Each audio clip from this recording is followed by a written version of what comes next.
छंदना।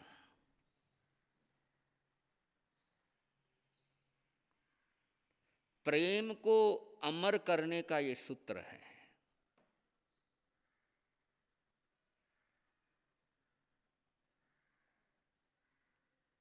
जो कुछ आपको प्राप्त हो रहा है, जो कुछ मिल रहा है, उससे पहले बड़ों के चरणों में अर्पण करो।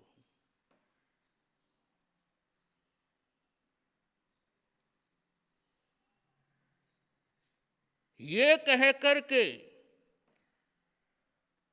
कि आप इसमें से कुछ लेंगे तो बाकी बचा हुआ मेरे लिए प्रसाद हो जाएगा। घर के भगवान माँ बाप हैं, बड़े बुजुर्ग हैं,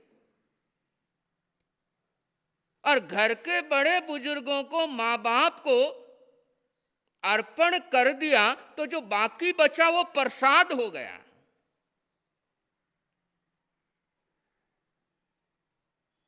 बहू पीहर गई और पीहर से जो कुछ मिला है वो सीधा जाकर के अपने अलमीरा में नहीं रखना।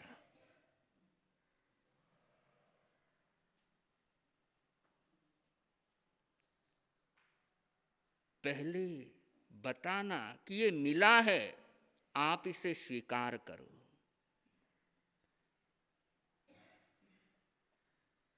और न केवल स्वीकार करो, आगम में बहुत सुंदर शब्दावली गई है, हुज्जमी तारियो, कि आप स्वीकार करके मुझे तारो, मुझे पार लगाओ। आप स्वीकार करोगे तो मेरी जीवन नैया पार लग जाएगी।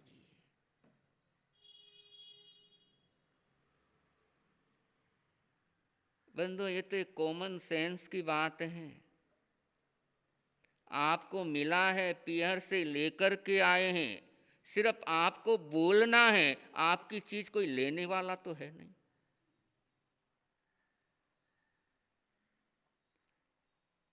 कोई एक दो मौके हो सकते हैं जहां पर बात अलग हो, अदरवाइज नॉर्मली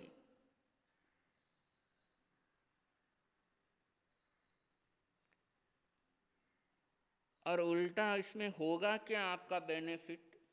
आप पीहर गए, पीहर से कुछ भी लेकर के आए, बड़ों को बताया नहीं या परिवार वालों को बताया नहीं, अब लेकर के तो आएंगे 5,000, लेकिन अगले को लगेगा पता नहीं कितना लेकर के आई है।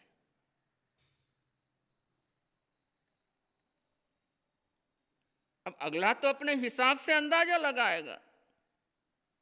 और वही ला करके पहले बता दिया, देखो ये मिला है, ये लाई हूं, अगर आपके उपयोग में आता है तो आप उपयोग करो।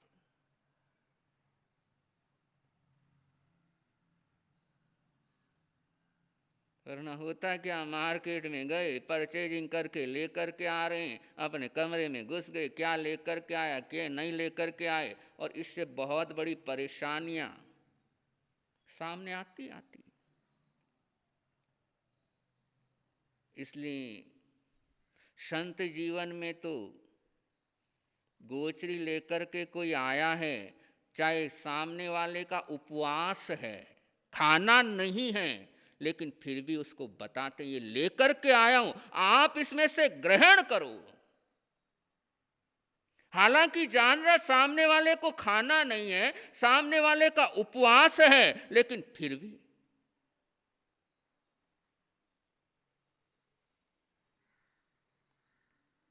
और बंदो, जो ये कला, जो ये सीख जाता है, उसके हाथ कर कमल बन जाते हैं।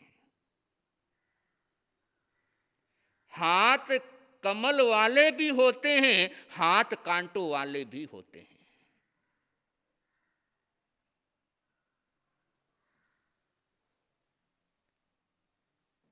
कांटों वाले हाथ सिर्फ दूसरों से छीनना जानते हैं, कमल वाले हाथ अर्पण करना जानते हैं। दुर्योधन के हाथ कांटों वाले थे,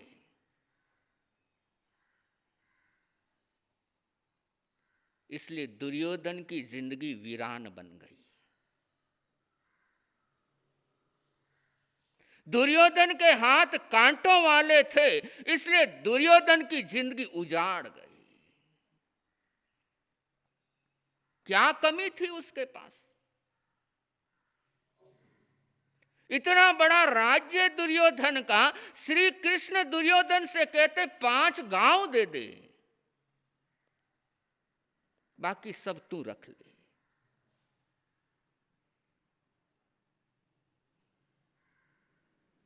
लेकिन जिसके हाथ कांटों वाले होते हैं, उसके हाथ कभी ऐसे हो ही नहीं सकते, होते ही नहीं है।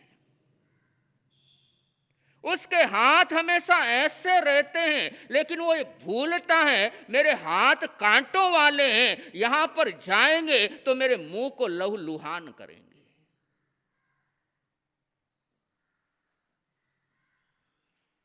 श्री कृष्ण दुर्योधन से कहते हैं कि दुर्योधन सिर्फ 5 गांव, और इससे भयंकर नरसंहार होने से टल जाएगा, बर्बादी होने से बच जाएगी।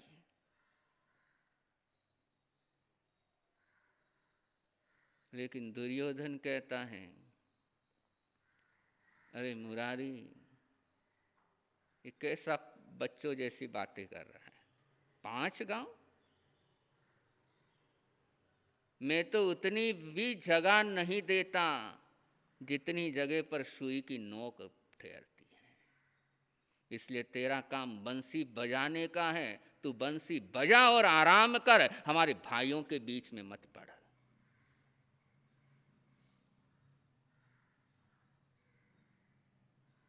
जिनके कांटों वाले हाथ होते हैं, उनके मुंह से ऐसे शब्द निकलते हैं।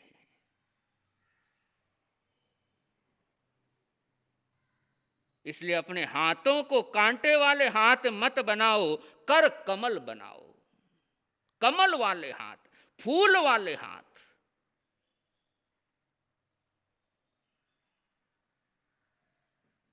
क्योंकि जिसके हाथ कांटों के होते हैं, उनके हाथों से बर्बादी ही होती है।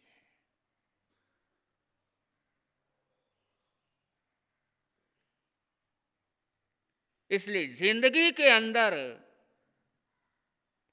ऐसे हाथ बनाओ, ऐसे हाथ बनाओ कि दूसरों के लिए समाधान का कारण बन सके। जो भी प्राप्त होता है, पहले बड़ों के चरणों में समर्पित करने का मन होना चाहिए कि मिला है। और बहुत से परिवार नियम होता है कि घर में यदि बूढ़ी माँ है, बूढ़े बाप हैं, और मंथली ला करके 1 तारीख हुई, 2 तारीख हुई, अपने माता पिता के हाथ में देते हैं। माँ बाप कहते मुझे जरूरत नहीं, बोले आपको नहीं जरूरत है, आप अपने हाथों से जहां लगाना चाहो लगाते रहो।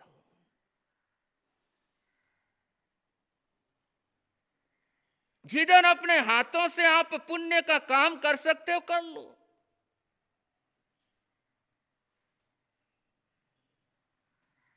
और ऐसे हाथ कर कमल वाले हाथ होते हैं।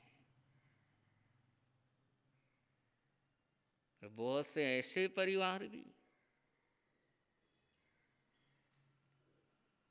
जो अपने माँ बाप को, बड़े बुजुर्गों को घर में शांति से जीने भी नहीं देते, और मरने के बाद जीवन करते हैं।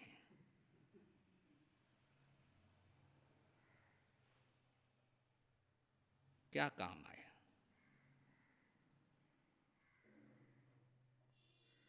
इसलिए आगमकार कहते हैं कि जो मिले, जो तुम्हें प्राप्त हो रहा है, तो ये मत समझो कि सब मेरे कारण मिल रहा है। पता नहीं किसकी दुआ हो सकती है, पता नहीं किसका आशीर्वाद हो सकता है, पता नहीं किसका पुण्य हो सकता है। घर में 5 जने मेंबर हैं, हो सकता कोई ऐसा भाग्यशाली पुण्यशाली है उसके कारण मिल रहा हो। और ऐसे कई घर हैं, तो परिवार वाले आते हैं तो कहते हैं महाराज साहब, जब तक पिताजी थे सब कुछ बढ़िया से बढ़िया चल रहा था, लेकिन अचानक उनका जाना हुआ और पता नहीं क्या हो गया। जो दुकान नफे में चलती थी वही दुकान घाटे में चलने लग गई। और ऐसे भी श्रावक हैं, महाराज साहब शादी से पहले कुछ नहीं था, शादी हुई और लक्ष्मी घर में आई तब से वारे न्यारे होने लग गए। तो बंधु पता नहीं किसके पुण्य से मिल रहा है,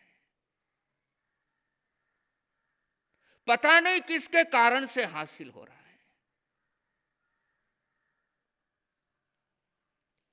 और जब पता ही नहीं है कि परिवार में हम 5 जने रह रहे हैं, किसके कारण से मुझे मिल रहा है, तो फिर सारे का सारा हजम करने का क्यों सोचते हो?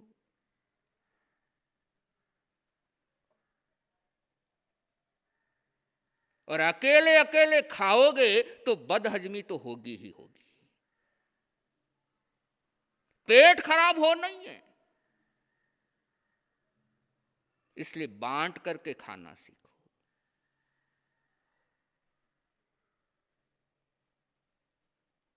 और जब तक बांट करके खाना आता नहीं है तब तक समझना अपने हाथ कांटों वाले हैं।